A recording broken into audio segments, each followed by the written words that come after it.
हाँ से मत माने प्रेम जाल फसई मु माने एमती भी बार बार नाई कर मो फोटो मो वीडियो रखी मत ब्लैकमेल कर तू न जो तो माने समय रू देखे दे तो बापा माँ को देखे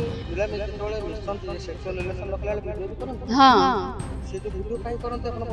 मु पचारे कौन कर ना तो कथा मन पड़े मोरा देखिकी माने ये रही माने घर ही प्रेम आमर स्टार्ट होता हाँ बाहर मोर भी दुईटे छुआ अच्छी छुआ दीटा अच्छे आमर भी डिवोर्स हैनी न हा पूर्व भी मुझे सांगे पड़े जाइए गला सूरत गलु सूरत रहिलु 2 वर्ष रहिलु 2 वर्ष रहा आमर भी गोटे संतान है पुत्र संतान भी गोटे है तो माने से पिला मरला कि से कुआडे नेला सेटा तो मु जाने कहले जे आसे कोड मैजिक कर दो एमती करू सेमती करू कहिगिरी मते डाकी देले डाकिला परे बुढ़ांब छक्कर मते छाड़ीगिरी अंगे गायब तापर आसिले ता दुआर आगे बसले बसला परे मते सजाई दिया गला जे मेंटल हे गला मेंटल इयर नेगी छड़ा गला सबु किछि माने तदे सब माने बहुत स्वप्न देखली मु तदे राणी करी रखी खुशी रे रखी बहुत भले रखी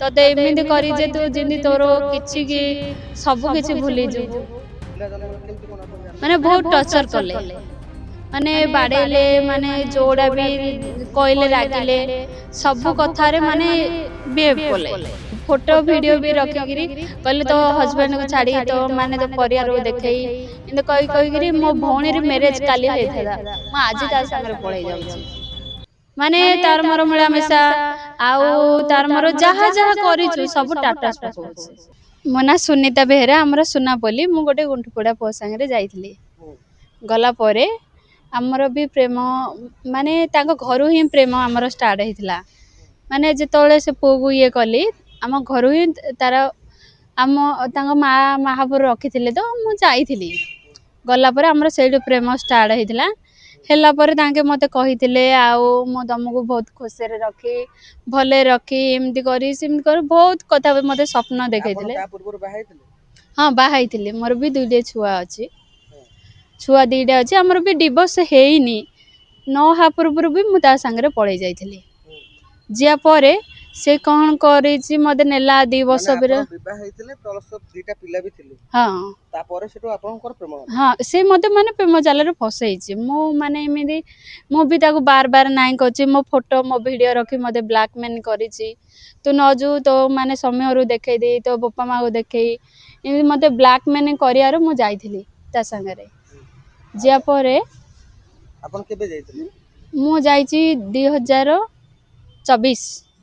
2024 रे गले गला पर आम सूरत गलु सूरत रहिलु 2 वर्ष रहिलु 2 वर्ष रहिला परे आमर भी गोटे संतान है पुत्र संतान भी गोटे है से तो माने से पिला मरला कि से कुआडे नेला सेटा तो मु जाने मोर भी गोटे मेजर होइतिला मो उटी भितर आसला परे से पिला गायब हो गलानी हाँ सीजर सीजरिंग हैला परे तापर किछि दिन परे तांको भाई तांको भौणी तांको समस्त कॉल कले मते कॉल कला परे कहले जे आसे कोड मैजिक कर दो एमती करू सेमती करू कहिगिरी मते डाकी देले डाकिला परे बुढ़ांब छक्कर मते छाड़ीगिरी तांगे गायब हो जाइछन्ती हाँ छाड़ीगिरी पळेले मो जेते कॉल कली जेते जहा कले भी रिसीव कलेनी आरो कॉल कला गुरु से दिन उठेलेनी ता पर दिन उठेगिरी कहले जे माने भाषा पूरा गाड़ी गले रेकर्डिंग भी अच्छी आउ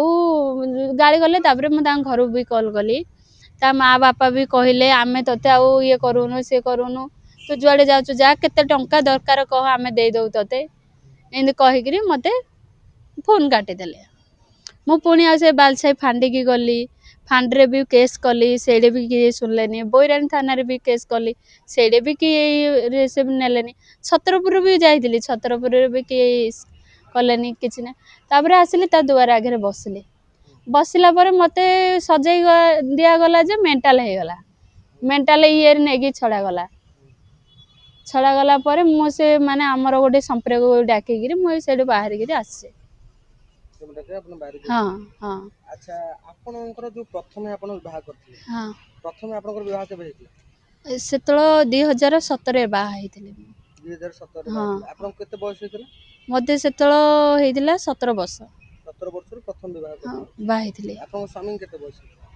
ମୋ ସ୍ୱାମୀକି ହେଇଥିଲା ସେତେବେଳେ 30 ବର୍ଷ ହେଇଥିଲା। ଆପଣଙ୍କୁ 17, ସ୍ୱାମୀଙ୍କୁ 30। ହଁ ଆଚ୍ଛା, ପିଲାପିଲି କେତୋଟି ଥିଲେ କା ପ୍ରଥମ ସ୍ୱାମୀଙ୍କର? ପିଲାପିଲି ତା ତ ଏବେ ଯେତେବେଳେ ମାନେ ବାହା ହେଲି ତାର 2ଟି ପୁଅ ଝିଅ ହେଇଛନ୍ତି। 2ଟି ଥିଲେ। ହଁ ତାପରେ ଯେତେବେଳେ ଏଠୁ ଯେତେବେଳେ ସମ୍ପର୍କ ତିଆରି ହେଲା ହଁ ସେତେବେଳେ ତ ୟାଙ୍କୁ ଆପଣ କହିଥିବେ ଯେ ମୋର ପିଲା 2ଟି ଅଛି। ହଁ କହିଛି।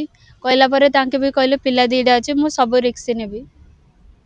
କହିଲେ ହଁ ପ୍ରେମ କଲାବେଳେ କଣ ସବୁ କହନ୍ତି? ସବୁ କିଛି ମାନେ ତତେ ମାନେ ବହୁତ ସ୍ୱପ୍ନ ଦେଖନ୍ତି। ମୁଁ ତୋତେ ରାଣୀ କରି ରଖି ଖୁସିରେ ରଖି ବହୁତ ଭଲରେ ରଖି ତତେ ଏମିତି କରି ଯେ ତୁ ଯେମିତି ତୋର କିଛି କି ସବୁ କିଛି ଭୁଲିଯିବୁ। ଆଉ ସିଏ ସେତେବେଳେ କଣ କେମିତି ଆପଣଙ୍କୁ ଚିହ୍ନା ହେଲେ, କଣ କେମିତି ପ୍ରେମ ପ୍ରସ୍ତାବ କେମିତି ହେଇଥିଲା? ସେଇ ମାନେ ତାଙ୍କ ଘରୁ ହିଁ ଆମର ପ୍ରେମ ଷ୍ଟାର୍ଟ ହେଇଥିଲା। ମାନେ ତାଙ୍କର ଯେତେବେଳେ ମହାପ୍ରଭୁ ରଖିଥିଲେ ମୁଁ ଯାଇଥିଲି ମାନେ ତାଙ୍କ ଘରୁ। ପ୍ରେମଟା କୋଉଠୁ ହେଲା? ତାଙ୍କ ମା ଆଡୁ ନମ୍ବର ନେଇକିରି ତାଙ୍କେ ମୋ ପାଖକୁ କଲ୍ କରିଥିଲେ। ସେଠୁ କଲ୍ କରିବାରୁ କଲ୍ କରିବାରୁ ତାଙ୍କେ କହିଲେ ଯେ ଗୋଟେ ଦିନ ପୁରା ମୁଁ ବ୍ୟସ୍ତ ଥିଲି। ମୁଁ କହିଲି ପରେ କଲ୍ କରୁଛି କହି କାଟିଦେଲି। ରାତି 11ଟାରେ କଲ୍ କଲେ ତାଙ୍କେ। ସେତେବେଳେ ତାଙ୍କେ ବୈରାଣୀରେ କାମ କରୁଥିଲେ। କହିଲେ କଣ କରୁଛ କଣ ନାହିଁ, ମୁଁ କହିଲି ମୋର ରିଚାର୍ଜ ନାହିଁ ଆଉ ମୁଁ ରିଚାର୍ଜ ପକେଇଲା ପରେ ମୁଁ କଲ୍ କରୁଛି। ତାଙ୍କୁ କହି କାଟିଦେଲି ଫୋନ୍। ତାପରେ ଶୋଇଲି। ସକାଳ ପାଇଲା ଆସିକି ଆମ ଗାଁକୁ ପଳେଇ ଆସିଲେଣି। ତମେ ନ କଥା ହେଲେ ମୁଁ ମରିଯିବି, ମୁଁ ଇଏ ସୁଇସାଇଡ୍ କରିଦେଇ, ମୁଁ ବିଷ ଖାଇଦେଇ, ମୁଁ ଦୌଡ଼ି ଦେଇଦେଇ, ମାନେ ବହୁତ ସପନ ଦେଖେଇଥିଲେ। ମୁଁ ଯେତେବେଳେ ତମ ପାଇଁ ଏସବୁ ଯିବି। ଆପଣଙ୍କୁ ଯେତେବେଳେ ବାହା ହେଇକି ଗଲେ ହଁ ସେତେବେଳେ କୋଉଠୁ ଜଣା ପଡିଲା ଯେ ଇଏ ପ୍ରକୃତରେ ମିଛ କହୁଥିଲେ ବୋଲି? ଯେତେବେଳେ ପିଲା ଜନ୍ମ ହେଲା ସେତେବେଳେ ହିଁ ମୁଁ ଜାଣିଲି ଯେ ଆଙ୍କେ ପ୍ରକୃତରେ ମିଛ କହୁଛନ୍ତି ମତେ। ପିଲା ଜନ୍ମ ହେଲା କେମିତି କଣ ଆପଣ ଜାଣିଲେ? ମାନେ ବହୁତ ଟର୍ଚର କଲେ। ମାନେ ବାଡେଇଲେ, ମାନେ ଯୋଉଟା ବି କହିଲେ ରାଗିଲେ। ସବୁ କଥାରେ ମାନେ ବିହେଭ୍ କଲେ। ହୁଁ। ବହୁତ କଷ୍ଟ ଦେଲେ। ଦେଲା ପରେ ହିଁ ଆମେ ତାଙ୍କ ଭଉଣୀ, ବଡ ଭଉଣୀ, ମଝିଆ ଭାଇ ସବୁ ମୁଖ୍ୟ କାରଣ ହଉଛି ତାଙ୍କ ମଝିଆ ଭାଇ ଆଉ ତାଙ୍କ ବଡ ଭଉଣୀ। ହୁଁ। ଆପଣ ଯେତେବେଳେ ନେଲେ ଏଠୁ ସେତେବେଳେ ଆପଣ ତାଙ୍କୁ ବାରଣ କରିଥିଲେ କି ମୋର ଡିଭୋର୍ସ ହେଇନି କି ଆପଣ କେମିତି ହଁ କଣ? ମୁଁ କହିଥିଲି, ମୁଁ କହିଲି ମୋର ଡିଭୋର୍ସ ହେଇନି ଆଉ ମୁଁ ଗଲା ପରେ ନା ହଉ ମୁଁ ସବୁ ହ୍ୟାଣ୍ଡେଲ କରିଦେଇ। ସବୁ ହ୍ୟାଣ୍ଡେଲ ହଁ କରିଦେବେ। ଆଚ୍ଛା, ସେତେବେଳେ ଆପଣଙ୍କର ଫଟୋ ଭିଡିଓ ରଖିକି ବି ଧମକ ଦେଲେ? ହଁ ଫଟୋ ଭିଡିଓ ବି ରଖିକିରି କହିଲେ ତୋ ହଜବେଣ୍ଡ କୁ ଛାଡି ତୋ ମାନେ ତୋ ପରିବାରକୁ ଦେଖେଇ ଏମିତି କହିକିରି ମୋ ଭଉଣୀର ମ୍ୟାରେଜ କାଲି ହେଇଥାନ୍ତା, ମୁଁ ଆଜି ତା ସାଙ୍ଗରେ ପଳେଇ ଯାଉଛି। ଆଚ୍ଛା, ମାନେ ସେତେ ଟର୍ଚର କଲା? ହଁ ଏତିକି ଟର୍ଚର କଲା ଯେ। ଆଚ୍ଛା, ଆପଣଙ୍କ ଫଟୋ ଭିଡିଓ କଣ କେମିତି ଆପଣ ବିଶ୍ୱାସ କେମିତି ଦେଲା? କାହିଁକି ନା କହିଲେ ମୁଁ ରଖିଥିବି ତମକୁ ଯେତେବେଳେ ମନେ ପଡିବ ମୁଁ ଦେଖି ଦଉଛି। ଏମିତି କହିକିରି ନେଇଥିଲେ। ତମ ପାଖରୁ ଫଟୋ ହଁ ନେଇଥିଲେ? ଫଟୋ ମାନେ ଇଏ ଯୋଉ ଭିଡିଓ ଆମ ମିଳାମିଶା ଭିଡିଓ। ମାନେ ମିଳାମିଶା ଭିଡିଓ ହଁ ମିଳାମିଶା କଲାବେଳେ ଭିଡିଓ ବି କରନ୍ତି? ହଁ ଆଚ୍ଛା। ଭିଡିଓ କରିକି ନେଇଥିଲେ। ମିଳାମିଶା ଯେତେବେଳେ ମିଶନ୍ତି ସେକ୍ସୁଆଲ ରିଲେସନ ରଖିଲା ବେଳେ ଭିଡିଓ ବି କରନ୍ତି? ହଁ ସେ ଯୋଉ ଭିଡିଓ କାହିଁ କରନ୍ତି ଆପଣ ପଚାରନ୍ତିନି? ମୁଁ ପଚାରେ କଣ କରିବା ନା ତୋ କଥା ମନେ ପଡିଲେ ମୁଁ ଏରା ଦେଖିକିରି ମାନେ ଇଏ ରହିଯିବି। ଆଚ୍ଛା ଆଚ୍ଛା, ଆପଣ ମାନେ ସେଥିପାଇଁ ସେକ୍ସ କଲାବେଳେ ଭିଡିଓ ବି କରିବା ନିହାତି ହଁ ଦରକାର? ମୁଁ ତ ତାଙ୍କୁ ବାର ବାର ବି ମନା କରେ। କାହିଁକି ଏମିତି କରୁଛ? ମାନେ କଣ ପାଇଁ ତମେ ମତେ କୋର୍ଟ ମ୍ୟାରେଜ କରୁନ? କଣ ପାଇଁ ଇଏ ହଉଛି? ତାଙ୍କ ବଡ ଭଉଣୀ ବି କହିବାର, ମଝିଆ ଭାଇ ବି କହିବାର କାହିଁକି ଆଙ୍କେ ମତେ କୋର୍ଟ ମ୍ୟାରେଜ କରୁନାହାନ୍ତି ବୋଲି ବାର ବାର ବି ମୁଁ ପଚାରିବାର। କହିଲା ପରେ ବି ତାଙ୍କେ ଏମିତି ମୋ ସାଙ୍ଗରେ କରିଛନ୍ତି। ଗୋଟେ ନାରୀର ଫୁଙ୍ଗୁଳା ଶରୀର କଣ ଏତେ ଶସ୍ତା ଯେ ସେକ୍ସୁଆଲ ରିଲେସନ ରଖିଲା ବେଳେ ଜଣେ ଭିଡିଓ କରିବ? ମୁଁ ତ ତାଙ୍କୁ ବାର ବାର ମନା ବି କରିଛି ନା। ମନା କଲେ ବି ତାଙ୍କେ ଭିଡିଓ ବନେଇବାର। ଏବେ ପୁଣି ସେ ଭିଡିଓ ମୋର ଭାଇରାଲ କରୁଛନ୍ତି। ଭାଇରାଲ କରୁଛନ୍ତି? ହଁ ତାଙ୍କ ମଝିଆ ଭାଇ ଟାଟାସ ପକଉଛି। ଆଉ ମାନେ ସବୁ ଏମତି ରେଡିଙ୍ଗ କରିକି ମୋ ଫଟୋ ନେ ଟାଟସ ପକଉଛନ୍ତି, ହ୍ୱାଟସଆପ ରେ ଛାଡୁଛନ୍ତି, ଫେସବୁକ ରେ ଛାଡୁଛନ୍ତି।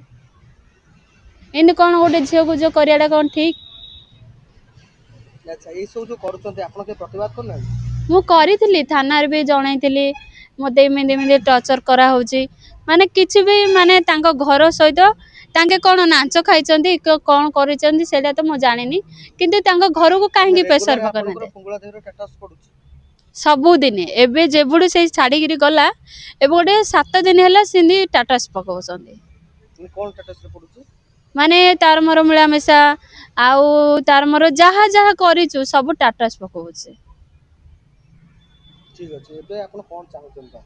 ମୁଁ ଚାହୁଁଛି ସେ ପୁଅ କେମିତି ଆସୁ, କେମିତି ତାକୁ ଧରାଉ, ମତେ ଯେମିତି ଟର୍ଚର କରୁଛି ସେଇ ବି କେମିତି ମାନେ ଇଏ ହେଉ। ଆପଣଙ୍କ ଘର ଲୋକ ଏବେ କଣ କହୁଛନ୍ତି? ମତେ ରଖେନି ହେଲେ ନାହିଁ କହୁଛନ୍ତି। କଣ କହୁଛନ୍ତି ତଥାପି? କହୁଛନ୍ତି ଆମେ ତତେ ଚିହ୍ନୁକି ଆମେ ରଖୁନ, ଯଦି ତତେ ରଖିଲେ ଆମେ ପୁଞ୍ଜାରୁ ବାହାରୁ। ଆଚ୍ଛା ଆପଣଙ୍କୁ ପୋଲିସ ସେପଟେ ଧାରଣା ଦେବା ପାଇଁ ବି ବସେଇ ଦଉନି? ହଁ ଧାରଣା ଦେବା ବି ବସେଇ ଦଉନି। ଗୋଟେ ପ୍ରେମ ସମ୍ପର୍କ ତିଆରି କରି ଯଦି ଲିଭିଂରେ ରହିଲେ ଯାଇକି ଗୋଟେ ପୁରୁଷ ଦୁଆର ଧାରଣା ଦେବା ସେଟା କେତେ ଦୂର ଠିକ୍ ମ୍ୟାଡ଼ାମ୍? ସେଟା ଠିକ ନା, ଯଦି ସେ ମତେ ନେଇକି 2 ବର୍ଷ ରଖିଥିଲା ତା ଘର ଆଗକୁ ମୋର ଯିବାଟା ତ ଉଚିତ ଦରକାର ହେଇନା। କାହିଁକି ଯାଇପାରିନି, ତା ଅଧିକାର ମୋର ଅଛି ସେଠିକି ଯିବା ପାଇଁ। କାହିଁକି ନା ତାଙ୍କ ଘର ଫ୍ୟାମିଲି ଜାଣି ମୁଁ ଯାଇଛି, ମୋ ଇଚ୍ଛାରେ ମୁଁ ଯାଇନି। ତା ଫ୍ୟାମିଲି ଜାଣିଥିଲେ ଆପଣଙ୍କୁ ନା? ହଁ ମୁଁ ତାଙ୍କ ଘରୁ ହିଁ ଯାଇଛି, ଯେତେବେଳେ ଗଲି ମୋ ଭଉଣୀର ଯୋଉ ମ୍ୟାରେଜ ହେଲା ମୁଁ ତାଙ୍କ ଘରେ ହିଁ ଥିଲି। 2 ଦିନ ରହିଲି, ତାଙ୍କ ମା ବି 10,000 ଟଙ୍କା ଦେଲେ ଆମକୁ ପଠେଇଥିଲେ। ତ ମା 10,000 ଦେଇକି ପଠେଇଲେ? ହଁ ତାଙ୍କ ମା ବି ଆପଣଙ୍କ ସାଙ୍ଗେ କଥା ହଁ ହୁଅନ୍ତି? ହଁ ତାଙ୍କ ମା, ତାଙ୍କ ମଝିଆ ଭାଇ, ତାଙ୍କ ବଡ ଭଉଣୀ କଥା ହୁଅନ୍ତି? ସମସ୍ତେ ତାଙ୍କ ପରିବାରଟି ଯା ମୋ ସାଙ୍ଗରେ କଥା ହେଇଛନ୍ତି। କେମିତି ଏମିତି ପରିବର୍ତ୍ତନ ମ୍ୟାଡ଼ାମ୍ ହେଇଗଲା? ତାଙ୍କ ମା ତ ମାନେ କହିଛନ୍ତି ତୁ ପିଲାକୁ ମାରିଦେ, ଇଏ କରିଦେ। କାହିଁ ମାନେ ଯୋଉ ପୁଅ ସାଙ୍ଗରେ ମୁଁ ଯାଇଥିଲି ସେଇ ହିଁ ମତେ କହିଲା ମୋ ମା ବାପା ମତେ ଏମିତି କହୁଛନ୍ତି ସେମିତି କହୁଛନ୍ତି, ତାର ପ୍ରୁଫ୍ ବି ମୁଁ ରଖିଛି। ଯାହା ଯାହା ତାଙ୍କେ କଥା ହେଇଛନ୍ତି ମୁଁ ରେକର୍ଡିଂ ବି ରଖିଛି। ଆଚ୍ଛା ସେ ରେକର୍ଡିଂ ସବୁ ଆପଣ ଜନସାଧାରଣ ସମ୍ମୁଖକୁ ଆଣିପାରିବେ? ହଁ ଆଣିପାରିବେ? ହଁ ଠିକ୍ ଅଛି। ଆଉ ଆପଣ ପୋଲିସ ପ୍ରଶାସନ ଆଉ କାନୁନ ବ୍ୟବସ୍ଥା ପାଖରୁ କଣ ଆଶା କରୁଛନ୍ତି? ଆଶା କରୁଛି ମୁଁ କେମିତି ତାଙ୍କେ ମତେ ଏବେ 8 ଦିନ ଟାଇମ ଦେଇଛନ୍ତି, 8 ଦିନ ଭିତରେ ଆମେ ତାକୁ ଯେମିତି ହେଲେ ଖୋଜିକିରି ଆଣିକିରି ତତେ ଦେବୁ। ଆଚ୍ଛା ପ୍ରଶାସନ ପୋଲିସ ଆପଣଙ୍କୁ ସପୋର୍ଟ କରୁଛି? ସପୋର୍ଟ ତ କରୁନଥିଲେ, ଏବେ ଯେତେବେଳେ ତା ଘର ଆଗରେ ଯାଇକି ଧାରଣା ବସିଲି ସେବୁଠୁ ହିଁ ସପୋର୍ଟ ମିଳିଛି ମତେ। ଆଚ୍ଛା ଯୋଉମାନେ ଆଜିକା ଡେଟ୍ରେ ପ୍ରେମ କରୁଛନ୍ତି କଣ କହିବେ ସେମାନଙ୍କୁ? କ୍ୟାମେରାକୁ ଅନେଇ ଦୀପଦ କୁହନ୍ତୁ। ଆଜିକା ଦିନରେ ଯୋଉମାନେ ପ୍ରେମ ଝିଅମାନେ କରୁଛନ୍ତି, ପ୍ରେମ କରିକି ହରାନ୍ତି। ମାନେ ଏମିତି ପୁଅକୁ ପ୍ରେମ କର ଯେ ଯେମିତି ସାରା ଜୀବନ ତା ସହିତ ଲାଇଫ ଟାଇମ ରହିପାରିବ। ଆଉ ଏମିତି ପ୍ରେମ କରନି ଯେ ଯେମିତି ଅଧା ବାଟରେ କିଏ ଛାଡିକିରି ଯିବ ହରି। ମୋର ବି ପ୍ରେମ କାହାକୁ ନ ମିଳୁ, ଏମିତିଆର ପ୍ରେମ।